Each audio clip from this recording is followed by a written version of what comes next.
welcome to Sestra-Tainment. Sestra-Tainment. I'm Lenora. And I'm Dee. And we're coming to you today in regards to everything entertainment. Yeah, buddy. Yeah, and so this week I am actually going to go first. And I am going to talk about a interesting show that I found out about by happenstance on Lifetime. Happenstance? Yeah. Mm-hmm. Okay. Called Phrogging. I don't like this. I don't like frogs. I mean, yeah, but I'm just saying, it sounds sexual, it sounds dirty and nasty and filthy and disgusting. It is none of that. Was this on British TV? No, it's on Lifetime. I don't know if they had British Lifetime, because I was about to say it's probably going to be like a lot of sexual things. No, nothing of the sort. This is Phrogging, spelled Phrogging. And it is the act of someone living in your home while it's occupied without your knowledge. So that's not squatting, that's phrogging. It's phrogging when you're there. Squatting is when it's a vacant home. Phrogging is when you are there and somebody is in your home and you don't know. And there are multiple seasons of people talking about this happening to them. And, oh, by the way, there's 2 stories in every 1 hour episode. So if it's 8 episodes a season, that's like 16. What season are they on? I think it's on 2 or 2. I think it's on 2. I must look it up. I think it's on 2. Okay. So. But that's still a lot. This starts off with a young lady by the name of Heidi. And she graduated from a small town. She moved closer to her school because she wanted to be an ultrasound technician in Tulsa, Oklahoma. It wasn't the best part of town, but it was close to school. She felt safe. Her mom gave her mace, all that kind of stuff, just because they were a little nervous. She comes from a small town. And so she started realizing that her underwear were disappearing. And she was like, what is going on when I take it down to wash them? And, because they always talk about you lose underwear, you lose socks, you lose whatever, So she was like, okay, didn't really think much about it. So she was like, all of a sudden my underwear starts disappearing.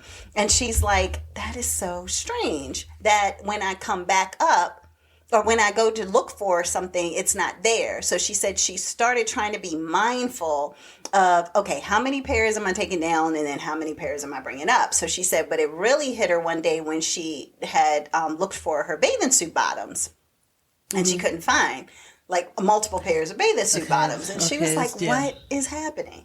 That's when you got to figure something out. So she said that she didn't think to call the police initially because she's like, look, it's an open laundromat. Somebody may be stealing it out of the actual dryer after my clothes are dry, some creep in the building, so she left it alone. So she said that she didn't always sit with her clothes. She figured somebody took them from there. And then she started sitting with her clothes. She started waiting. She was counting how many pairs. She was buying multiple pairs. She said she ended up being at one point down to 0 underwear in her house because they just kept getting taken or snatched up from somewhere. So then she was like, all right, I bought all these new pair. I took them, I washed them while they were being washed and dried. I brought them back upstairs. I counted them. They're exactly the same number of pairs. And then they still started to disappear. So she was like, what is going on? So she said, I know my parents didn't have a key to the place. So then she said, you know what?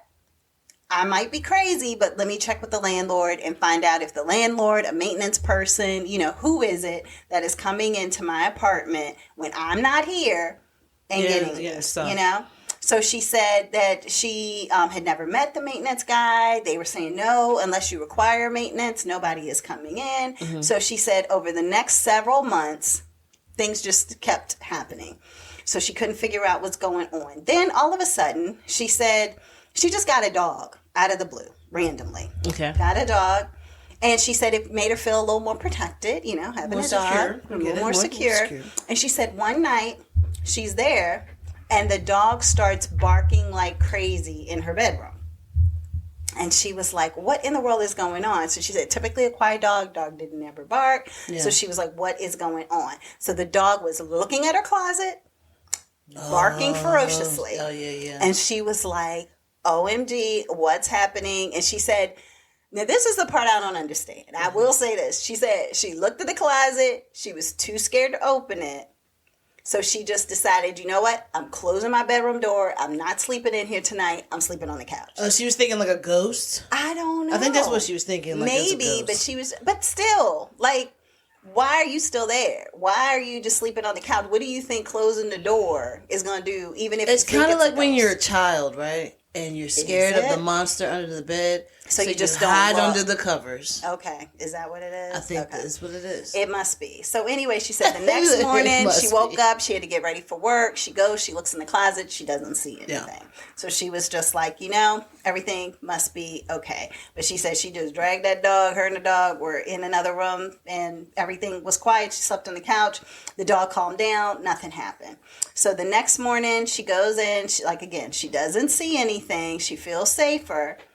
And then she realizes that things are still missing. So she was like, what is going on? What is happening? And then all of a sudden she sees one day her sliding glass door is ajar. Oh. A jar. A jar. Yes. And so she's like, okay, somebody's in here. Somebody's around. So the police come. Mm-hmm. The police start to search her whole place. Mm-hmm. They go into the closet and they realize within the closet is a opening for an attic part that she never really, paid much attention to. So based on that, they go up there and they see mounds of underwear.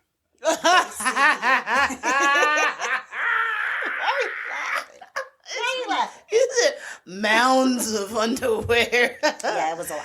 And bikini bottoms. Mm-hmm. And so what they did is they realized her next door neighbor was also a person who had an upstairs attic. They followed footprints, all of that, went next door and found out that whenever she would leave, sometimes when she was there, he had holes in different parts of her apartment. Excuse me, everybody. I got a cough. But holes in different parts of her apartment where he could look in and watch her. Yeah. And he was doing that while she was there, while she was sleeping, but also sneaking in when she was gone. And so nuts. Yeah. It was very interesting. So that was just the first half hour. So then you had another half hour. Where are there apartments there are with 10 attics? Episodes currently available. Yeah, so it was 10 episodes, and this is only one season for right now. One season, I think the second season is 20 people that have had people living in their house and they didn't know. And the second season, I think, has been renewed. Like, it's been renewed for a second season. I think that's what it was. So, so that is Phrogging. Phrogging. PH. Yeah.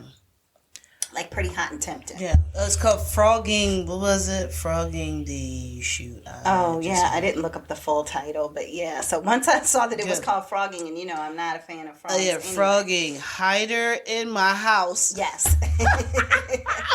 So it is. There's a hider in my house. But it's so creepy because even while I was watching it, I was like, how would anybody know? Like, because they even had that thing, was it on TikTok or Instagram, where the person where somebody was coming in through their medicine cabinet. Do you remember? It was like this hole behind the medicine cabinet where the person was able to move the medicine cabinet, hop in to the apartment. And they were like living within the walls and inside a place that was being renovated. But then when they wanted to come out and get something to eat, they kind of did that. And it reminds me of the movie Parasite, too. Oh, yeah, very much like Parasite. So very much like Parasite. It's all these scenarios that came to mind that I was like, oh my gosh, if somebody were in my attic, would I even know? Like, if they just literally... Well, it's all wood up there, so you would know, because you can't walk around without hearing it. I mean, I was walking around with my socks on, and it was still like... But that's just like... Or people who have the basement. I was listening to somebody on a different podcast and they were like talking about something similar. And they were like, a homeless person made their way into my basement and I didn't know. They were like, and this was in, I think, New York City. But anyway, let me just go ahead and say it's Phrogging on Lifetime. And so, sis, what you got? All right. So what I have is actually called Donyale Luna, Supermodel. All right, Supermodel. Supermodel. Now, this is a documentary that is on Max. And it's very good. So a lot of people, I didn't know, and a lot of people didn't know this. Even some models didn't know this. That Donyale Luna was the first black woman to be on the cover of any Vogue. Okay. So, and there was British Vogue in 1966. But that was the start of that. And then she was also on the cover of like Harper's Bazaar and stuff. So, this is basically the story of her life and how she got into that. Now, she was born Peggy Ann Freeman in Detroit, Michigan in 1945. Her parents, she did have like siblings. She had a sister. Her parents, they didn't know for sure what her father was. They said he was either Hawaiian or was it Hawaiian? No, he was either Native American or German. I don't know how they figured one of those two out because that's pretty broad. Yeah. But, yeah. And then they said that her mother was mixed. So when you see a picture of her, if you were to Google her or look her up, she kind of looks like, I was saying Sierra, but it's actually Carrie Hilson. She kind of has like a face like Carrie Hilson, the singer. So, so what she did was, as she was growing up, I think she was like 15, 16 years old when she was actually discovered by David Maccabee. He actually discovered her and gave her his card and was like, yo, if you ever come to New York, please look me up. You can stay with me. You can do whatever you need to do. Bring whoever you need to bring, but the world needs to see you. Oh. That's still creepy. It seems like. I mean, I know it happens in real life. It's 1959 or something like that. Still, yeah, I get it. Yeah. Like, come stay with me. Okay. But see, what's so crazy? So I do listen to I listen to Drink Champs. Yeah. And Drink Champs is like, yeah, so when such and such was coming up, like so one dude was like, yeah, Wu-Tang Clan was coming up, so I had them to all come and, stay with me while they was making the album. And it was like they was like 15, 16 years old. Wow. I mean, some parents are definitely, okay with things that, nowadays maybe wouldn't so much. And I think it's different when you have young girls staying with men. Oh, yeah. But that's why it's, you can bring whoever you want. Yeah, and that makes sense that you said that. Okay. So, she got his card and everything, and she did end up coming to New York. Now, once she did end up coming to New York, he introduced her to Nancy White, who is the lady from Harper's Bazaar. Good, I couldn't even get it out. So she worked with a whole bunch of different people that made her such a big deal. Now, when she was on British Vogue in 1966, they actually were. The U.S. was so, they didn't like it. So, like, overseas, they were just kind of like, oh, okay, yeah, it's whatever. Like, yeah, you can put her on the cover. She's beautiful. Yeah. We don't even know what she is. Mm-hmm. The United States was like, yeah, no, we're not having that. White women only. Mm-hmm. That's it. Yeah. So from there, she was just like, all right, the U.S. is racist. So now she kind of like changed around her whole vibe. So she starts telling people different things. She started wearing contacts, which I didn't even know that they had contacts back in 1966. Was it just glass slits that you put over your eyes? What was the contacts back then? I don't know. But she's been on different talk shows talking about things, and she had told people that she was from Hawaii. She had told people that she was from, gosh, I can't remember where else she said. But then she finally came together and was like, my name is Luna and I'm from the moon. So, with all of that being said, she's very out there, and people just didn't know what to do. But her thing is she wanted to model to get into acting. She always wanted to act. So she was just like, hey, I want to do this. Hey, I want to do this. Hey, do you have a role for me to get into? Hey, can I do this? Hey, can I do that? She was actually one of the first black girls in James Bond movie. And when you see her, her neck is so long. Statuesque. Oh, beyond statuesque. Okay. Like, this is like, she looks like she could be a mannequin standing in JCPenney's. Oh, wow. Yeah. Or any department store. Yeah. JCPenney just came to mind. It's just burned in my head from childhood. That's all it is. Yes, our mom worked at JCPenney. Shout out to JCPenney's for the golden rule. Okay. So with her trying to be an actress, basically what she did was she made Peggy Ann Freeman made Donyale Luna a character in this world that we have, and she is acting as Donyale Luna. Mm-hmm. But Donyale Luna is also acting like she's so it's like on Tropic Thunder. I'm the dude playing the dude disguised as another dude. Yeah. She's basically like doing that because the thing is that she was so out of place and picked on when she was younger. She never thought she was beautiful. Now she's coming to the world where people are like, oh my God, you're like the most beautiful thing that we've ever seen. But like, if you say you're black, everybody's gonna be like, oh, you're not.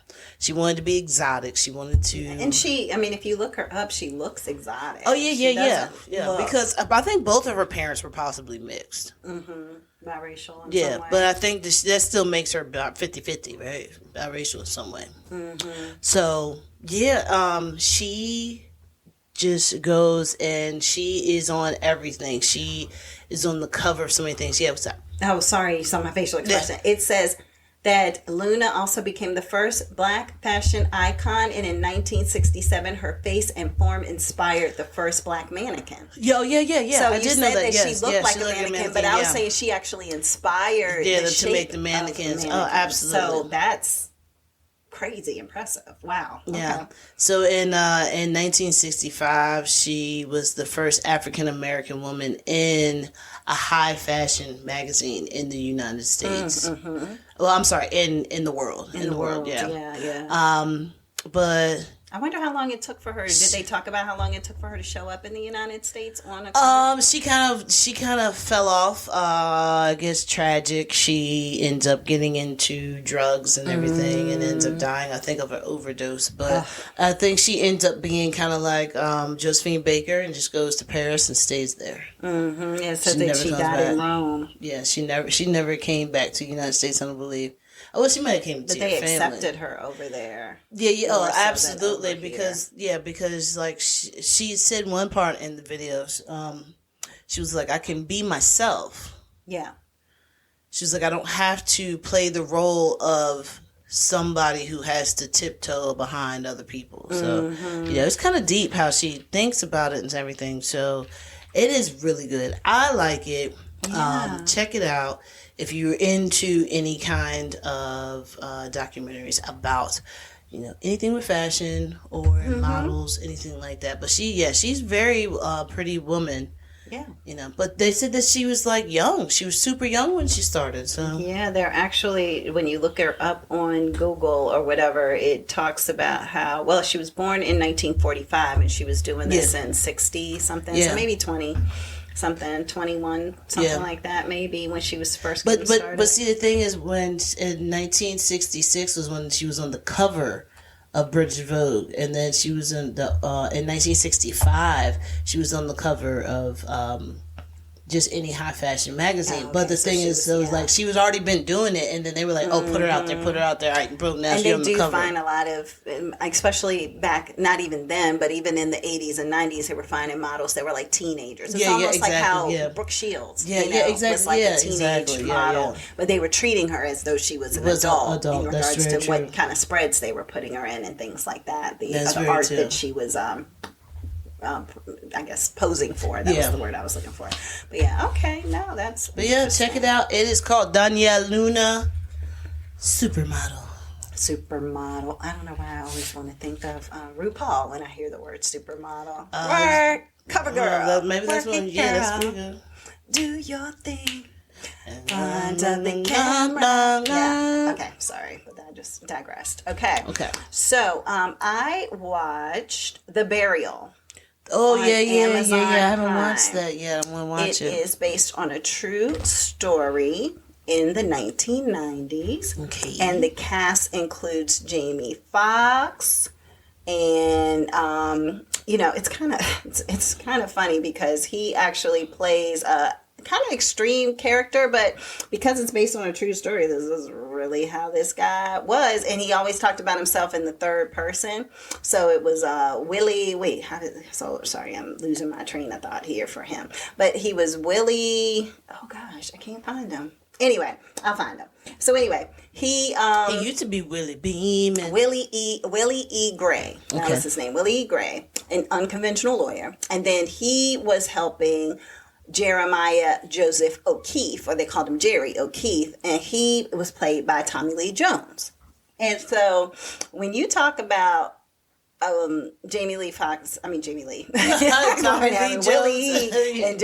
So Jamie Foxx's character of Willie E. Gary, he was extreme. He's a lawyer who tells his story of saying, hey, look, when I was coming up, there were certain things that had happened in our lives where I just felt like we were not treated fairly. We did not get the right end of the stick. Mm-hmm. And so therefore, I wanted to become a lawyer. And in the process of doing so, I'm making sure that I speak up for the little man. I'm here to help out anybody who might not make or have the ability to get the win. And so I'm going to do everything that I can. He had not lost a case. When I say this man had the best cars of his time, when I say that he had his own jet.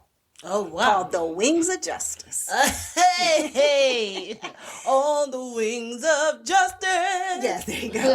Up and above, the only way to fly. Okay, sorry.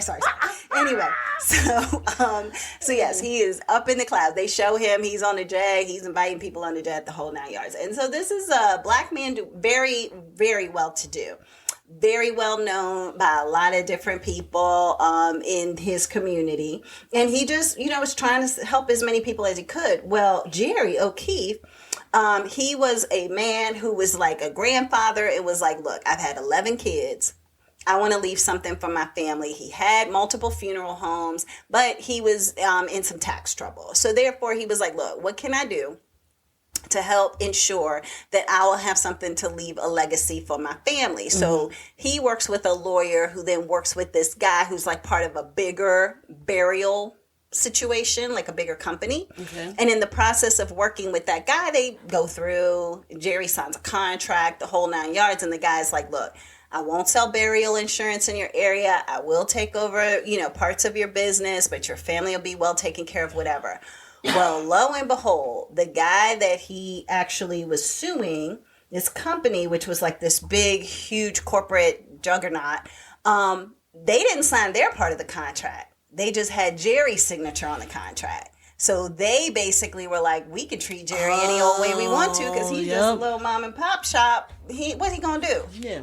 Who's going to check me, boo? Who's going to check me, boo? Right, exactly. So therefore, it was like, Jerry was like, this isn't fair. It's not right. And so he hires the lawyer, and the lawyer is like, he was looking around for lawyers, let's put it that way, because the lawyer that he connected with to get this contract didn't do him right. So therefore, he finds out about Willie Gray. And he's like, okay, I like this guy. I don't know what it was about him, but he ended up liking this guy. And so he was like, I want you to represent me. Mm-hmm. So then Willie Gray and his team, all black lawyers, are doing everything that they can to try to take down this corporate juggernaut, basically. So the corporate juggernaut finds out, he's got a bunch of black lawyers on his side. Okay, guess what? I'm going to hire black lawyers on our side so that way it doesn't look like we are, the man. You know what I mean? Exactly. So who do they hire? Journey Smollett. Oh, Lord have mercy. So she is the female attorney who is going against Jamie Foxx's character in regards to this case. And so there's some good scenes with the two of them playing off of each other and things like that. But I don't want to spoil anything. I mean, it's a real life story, so you can look it up and see what the situation is. But for the most part, it's a good dynamic of Jamie Foxx just being, he's extreme. He played this character really well because he could just go he's a great actor.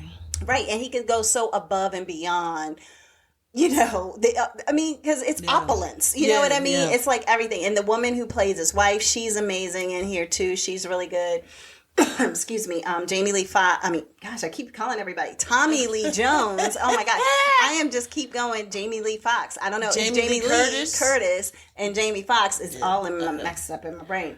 But Tommy Lee Jones, I see that's the lead coming out. It's like me with the protagonist and antagonist. Oh my gosh, exactly. So, but he did a really great job as well. So it was I really enjoyed it. It was a quick watch, and I thought it was good. And it's on Amazon Prime. All right. Good. So maybe check it out, see. But it has some twists and turns in it, and it shows how corporations treat little people. Oh, yeah. Okay. That's good. Yeah. So it has a good storyline in regards to that makes your stomach turn. And you just wonder if they're going to get away with it.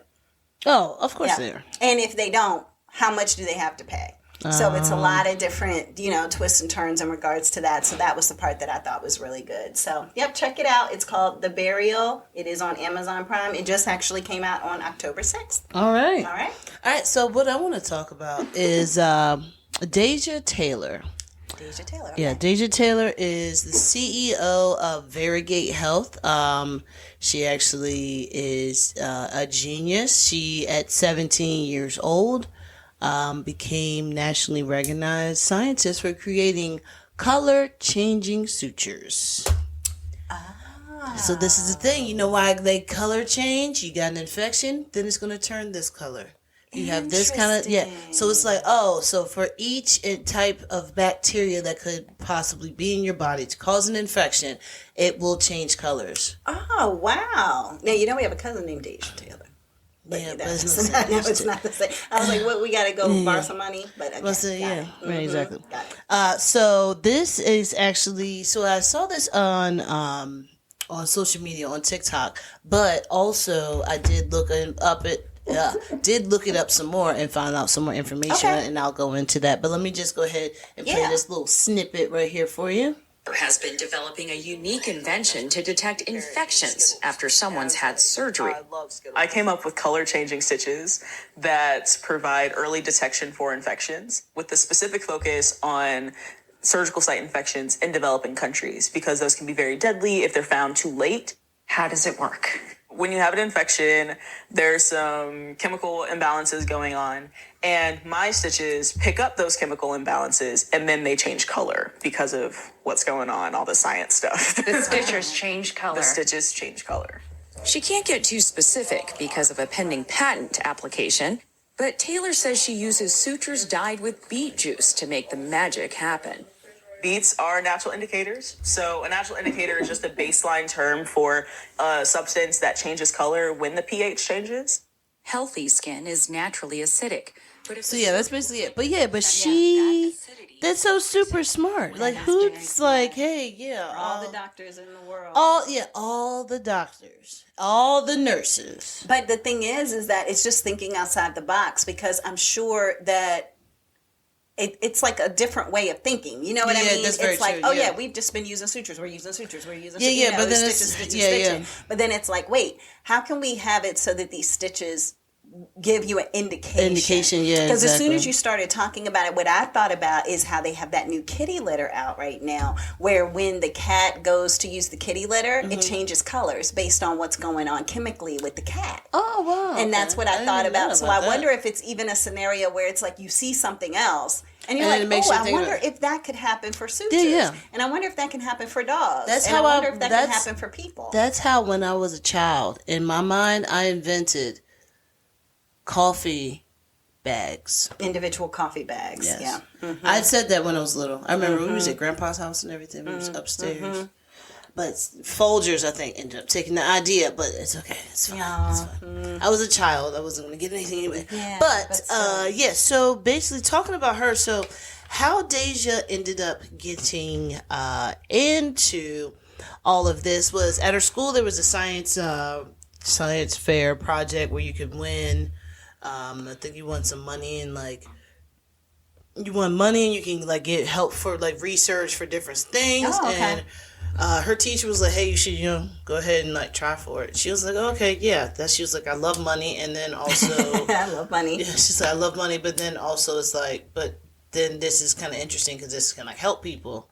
So from there, she looked into all the things, and then she had different people help her with different things to figure out what exactly would work to cause the color changing sutures to, do its job. And when she ended up finding out it was the beets, which is crazy. Who would have thought beets are an indicator to pH balances and all of that kind of stuff, the acidity of something? Exactly. So right now she's currently a student at University of Iowa. Like I said, she's an entrepreneur. She is the CEO of Variegated So this Health. will be her company. So that's what's going to be This my is question. her company. Well, I guess that was my question though, because she's a student, was it going to be that the school was going to profit from her invention, or was it going to be that she herself would be able to? This invention she made in high school.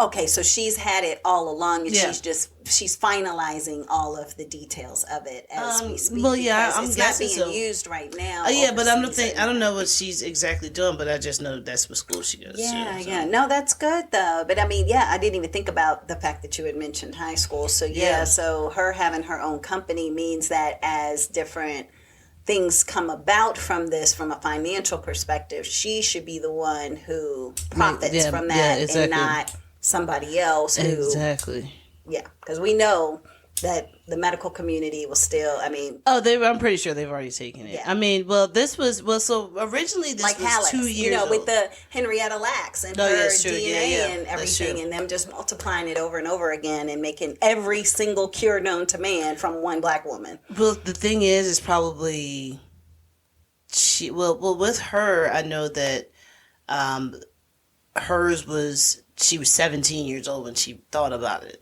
So, and this was 2 years ago. Mm-hmm. So now I'm pretty sure there's some company that's working on this, trying to figure out what they can use, because they know that they can't use beets, or they can probably use some kind of beet extract, but they have to have probably 75 million other things with it. So then that way it would not be stealing from her, but basically it's still stealing from her, but it is what it is. That is amazing. But I think it's kind of cool. Like, it was just like she said, I began inventing my junior year of high school when I raised my hand in science class and said, I want to do the science fair. She said, honestly, I think innovation goes back to your childhood, like creating a new game to play on the playground, and innovation gets deeper than that. Excuse me. Just something big that changes the world. So basically her junior year, that's when she ended up going into all of this. And the sutures, so she had told her teacher that she wanted to do something like within the medical field or whatever for this fair, and that's basically how she got into it. So she just said she just needed to practice for med school. So then that was like one of the things. She was like, oh yeah, like I guess she's just doing sutures, and was like, oh yeah, hey, I need to do this. I don't know.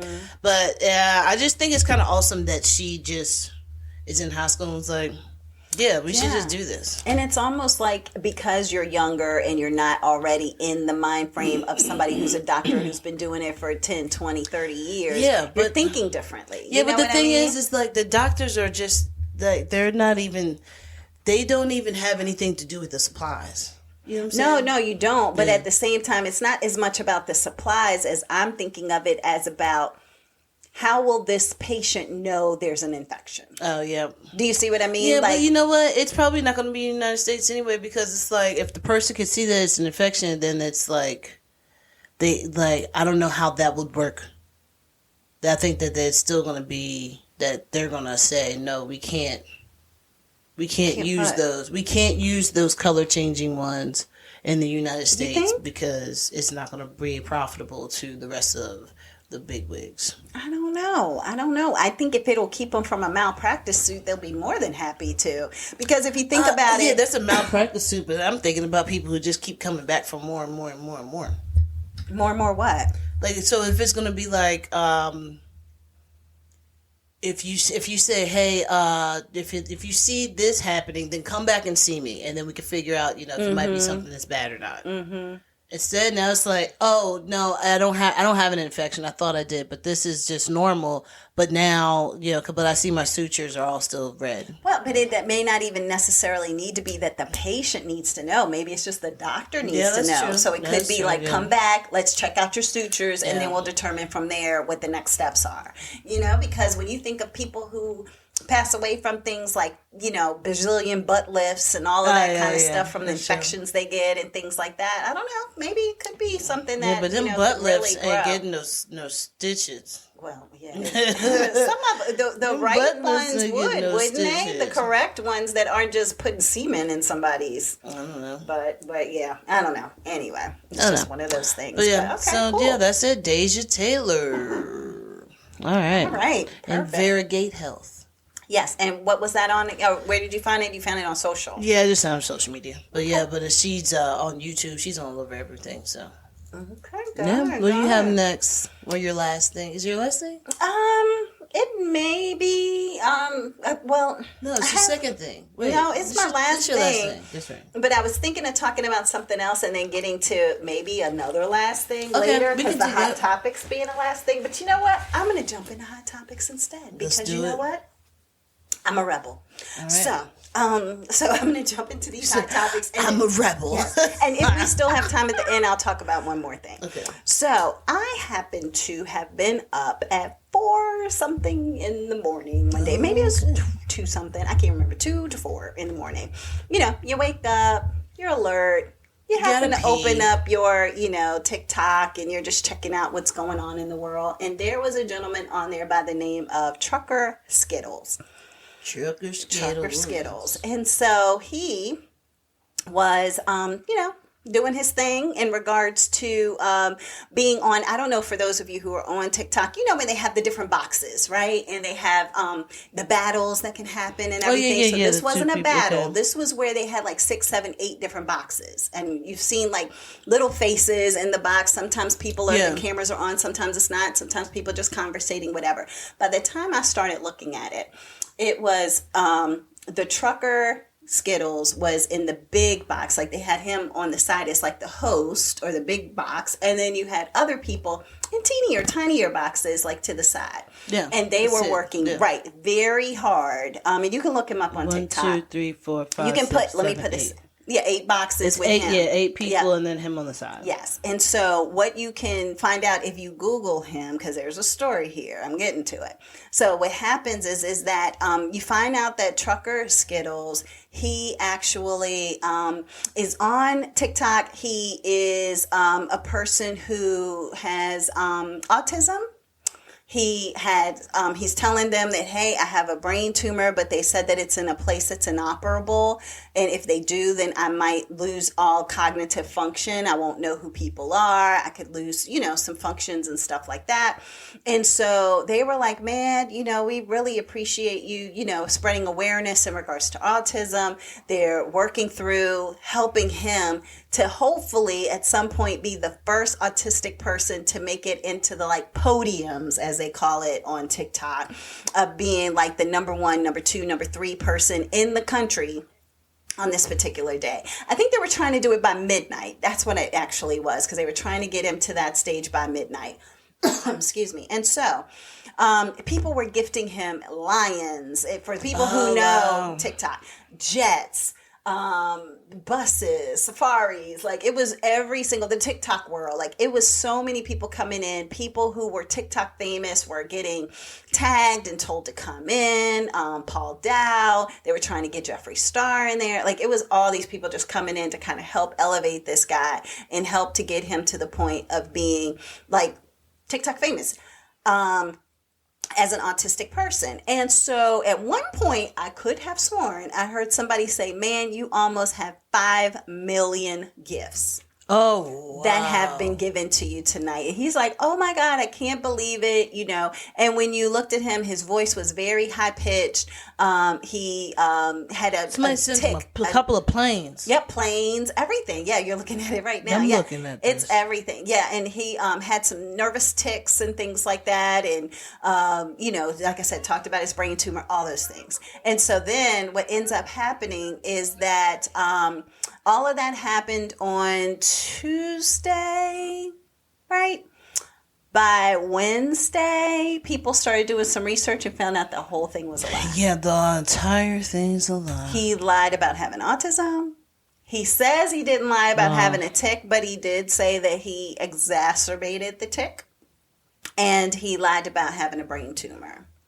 So everybody who's anybody who gave him a penny and or some people were giving him $300 gifts, $400 gifts, like in real money, which could have cost them 30,000 coins, 50,000 coins, whatever the case may be. So people are like, we want our money back. This is fraud. You're a liar. No, this isn't supposed to happen. And so some people really, really went out on a limb and did some things to help boost him up and to help him kind of, they feel bad because they're like, I perpetuated the lie. I'm sharing his story and telling people, hey, come out and help us get this person who will be the first autistic person to get to this level on TikTok, And so they feel bad about it. So they called him out and they said, look, you need to go on live and you need to apologize to everybody. And that was where all of the drama began. So you can go out to TikTok and you can watch him, totally different character, quote unquote, now being more like his actual self. But people have found out things like he's been arrested before. He may be a abuser and has been arrested for that. Oh, wow. He has, had warrants before. Like all these different things that people are coming up with of just saying that he basically tried to figure out a way to scam as many people as he could. And how it got found out was that he ended up having a backup TikTok account.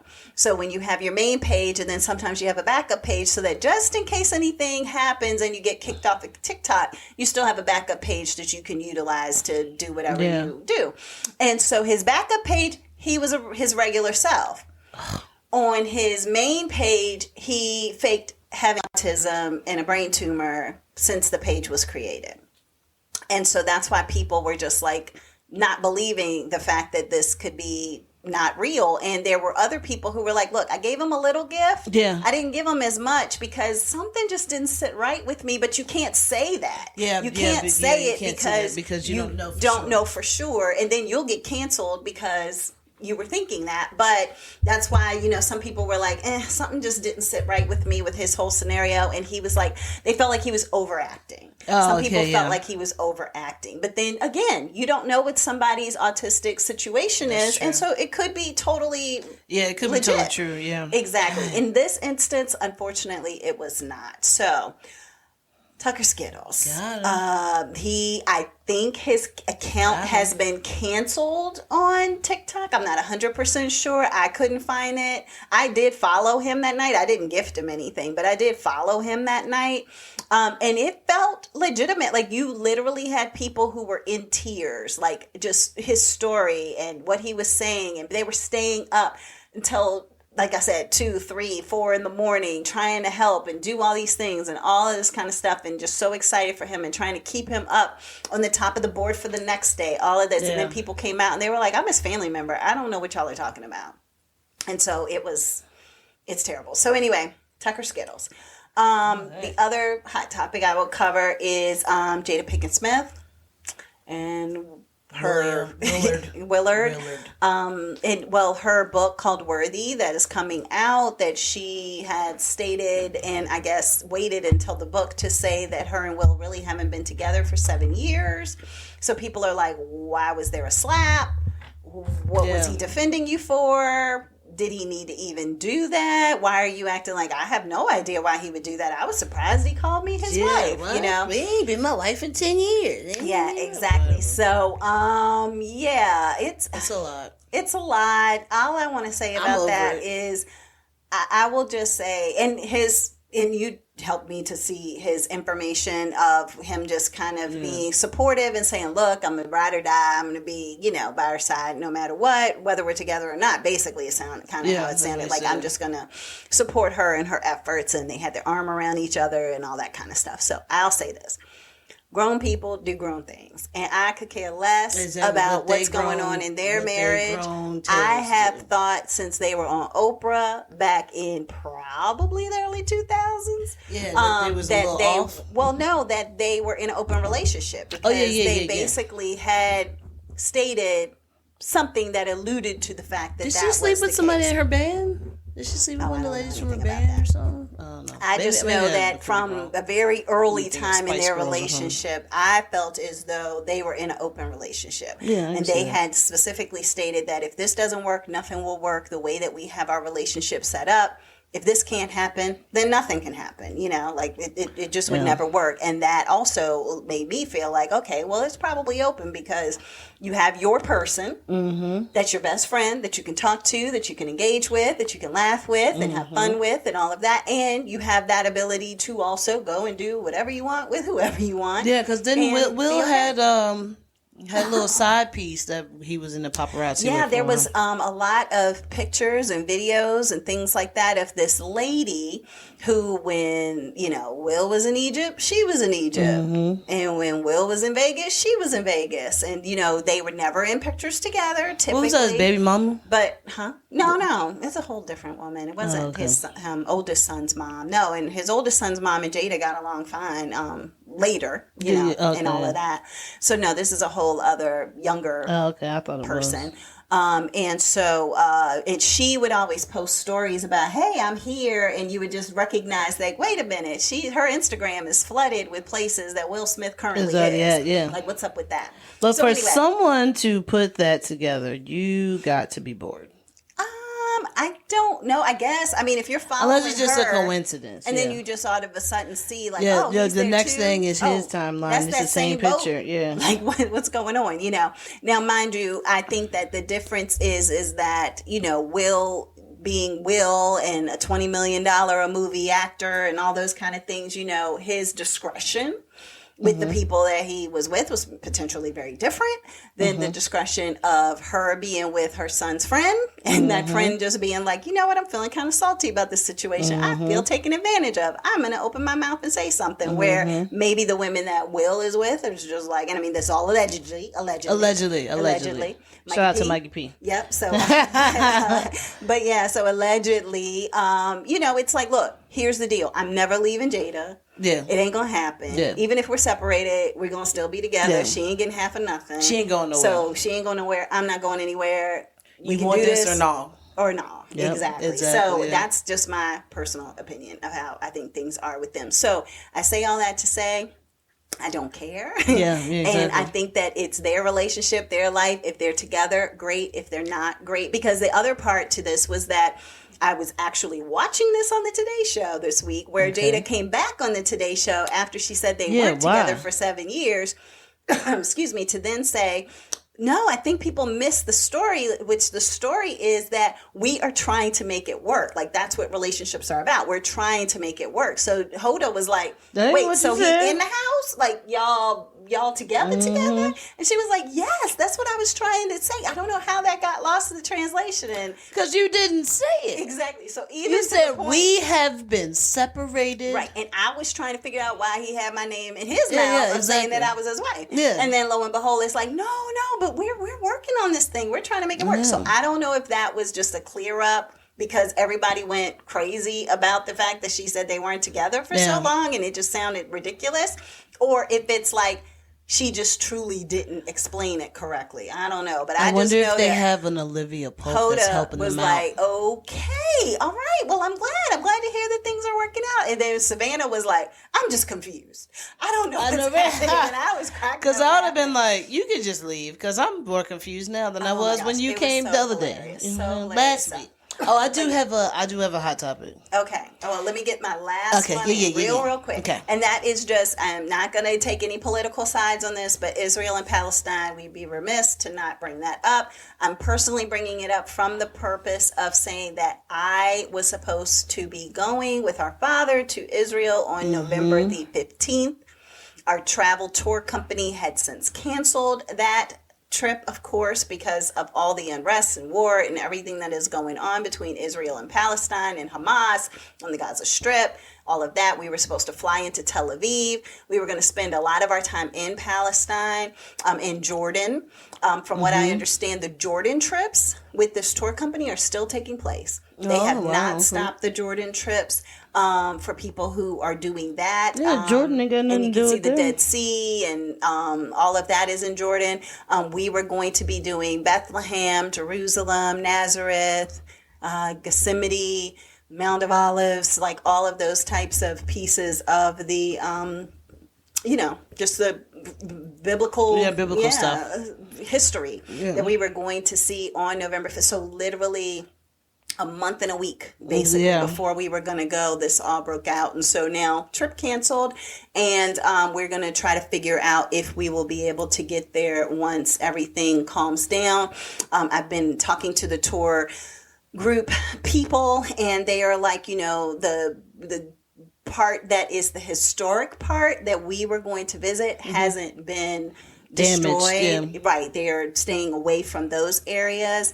And so hopefully once everything is resolved, and prayerfully, if and when it is resolved, then that trip can then be rescheduled, and hopefully at a pretty quick clip so that we can still participate. I know Dad was just like, am I going to age out? Like, am I not going to be able to do it because of the fact that, being in your 70s, it's a lot of walking, it's hills, it's things like that. And I did post question. No, I posed that question to a Facebook group that has gone on this trip, and they were like, look, there were mostly 70-year-olds. I feel like every time you see something, it's all older people. Yeah, and they said even it was a 98-year-old who got on the camel on the trip. So they were like, as long as you're healthy and you can get around, and you're, you might want a walking stick or something like that to help with any hills. But other than that, they feel like we will be good to go. And I have a bum knee, and I was nervous about that myself. Yeah, it's true. So I feel more confident in knowing that hopefully one day we will be able to make that trip and see all of those wonderful areas. And so, but prayers to everyone out in the Middle East, and I just hope that it will end sooner rather than later. So that was the last thing that I had for my hot topic. Okay. And you, C-Star. All right, so my hot topic that I have is your boy DJ Envy is back in the news. What's going on? Let me tell you about your boy. Okay? I saw something on that, but I couldn't put the story together. And I was like, is this the old story or is this a new story? He should have listened to Leonard. When Charlemagne the God said you should listen to your lawyer, he probably should have. Oh boy, okay. So basically, DJ Envy was arrested for a multi-million-dollar investigation for fraud, kind of Ponzi scheme in Paterson, New Jersey. So get this. So his business partner. I'm sorry, it's actually his business partner that got arrested, but his business partner is a dude named, God, I can't remember his name. But anyway, here, I'll let you be able to hear this so you can judge for yourself. Okay. DJ Envy, flippin' NJ. Even as lawsuits began mounting by investors who claimed they were ripped off by Caesar for hundreds of thousands of dollars in a real estate venture involving distressed New Jersey properties, not a word from Envy on the air until the I-Team interviewed multiple alleged victims who say they bought in because of the reputation of the radio host. DJ Envy absolutely is equally to blame. He is on a major platform, which is not only in New York, but across the United States. Envy on his show, now denying any involvement in Caesar's real estate deals. Now, Caesar, if he took money, I wasn't privy to it, nor did I even know. But for anybody to say I was involved, that's totally not true. And he's trying to do damage control. It was DJ Envy who personally introduced me to Caesar. Anthony Barone says he toured Paterson, New Jersey properties with Envy and Caesar, then invested $500,000 in a planned apartment project and another $300,000. I invested in Flip to Down, which was an online platform for fractional shares in buildings. DJ Envy is listed as the co-founder. I'm down $800,000. And you think he's responsible in some way? I think he's absolutely responsible. It's not Here we true. go. That's fake news. Those are fake stories. What was your reaction? My thing is, Who said fake news, fake stories? That's what DJ Envy said just on the show. Oh. But the thing is like, it's hard to say because so let's say that me and you were in business and then, but you have a whole bunch of stuff going on. I'm running a Ponzi scheme and I'm giving you all this good information. I'm writing everything down. Everything looks good. Yep. And then by the time it starts and I know that I'm doing this scheme, but I'm using your influence to get this money. So is that how it's seeming? Is that he truly didn't know? Well, see, I don't know, but that's so I don't know. I can't say for sure because I know he did promote people. He's like, when people would call and say that they were trying to work on their credit, he was like, okay, I'm gonna send you this person's number and then they'll be able to help you with this. And and like, oh, you want to get into the real estate market? Okay, I'm gonna send you this person's number so they can help you with that. So, and he was using the radio station to do that. So that is jacked up if that is what he was doing. Yeah. But you're about to go down, Rashawn Casey, if you did this stuff with the dude Caesar. And I mean, it's a lot of stuff that's being said. Oh my God, turn this off. I was like, what are you doing? Are you trying to look up something else? No, I was trying to turn it off, but I was trying to close out. Yeah. Close it out. Yeah. But yeah, so I just think that, I don't know. It's hard to say because, I don't know anything about it. Yeah, I mean, but if you think about it, here's the thing. Mm-hmm. So you have plenty of people who, from a tax perspective, right? Think of Wesley Snipes and things like that. Yeah. Your person, your accountant didn't do what they were supposed to do, and you take the fall for it along with them. That's true, yeah. So therefore, it could be a scenario like that where, allegedly, if you are involved and you are, like you said, promoting through air, you're making people feel as though you are an equal partner with this person who is doing something. I think it's like 5 or 6 people that are in that flip to Dow. And they're like, they've invested into it. They were the ones, like, as the co-founders or whatever. Yeah, so that's the thing. Like, if you're involved, I mean, they have to be going after those other people too, right? I would think so. I would think that he's the one who probably would get the biggest bang for the buck. Yeah, exactly. But at the same time, it's like, it's almost like when what was her name, Kim or Kimba, where she was in the car with the people who robbed the 7-Eleven or something, but she didn't do it. She just happened to be sitting in the back seat of the car. You talking about Lil' Kim? No, it was a girl who ended up going to jail for a very long time because of the fact that she was just in the car while these guys went in. And then when you talking about what happened out in the country? Yeah. Yeah. And I know what you're talking about. Yeah, and it's kind of like, I'm just wondering if you're guilty by association because of that fact. And it's unfortunate, true. But you have to know who you are dealing with. Exactly. Yeah, who you're dealing with, especially when it comes to business ventures and things of that nature. Because as soon as something goes left, and your name is the biggest name on the docket, then you become the one that everybody's going to care about. Exactly.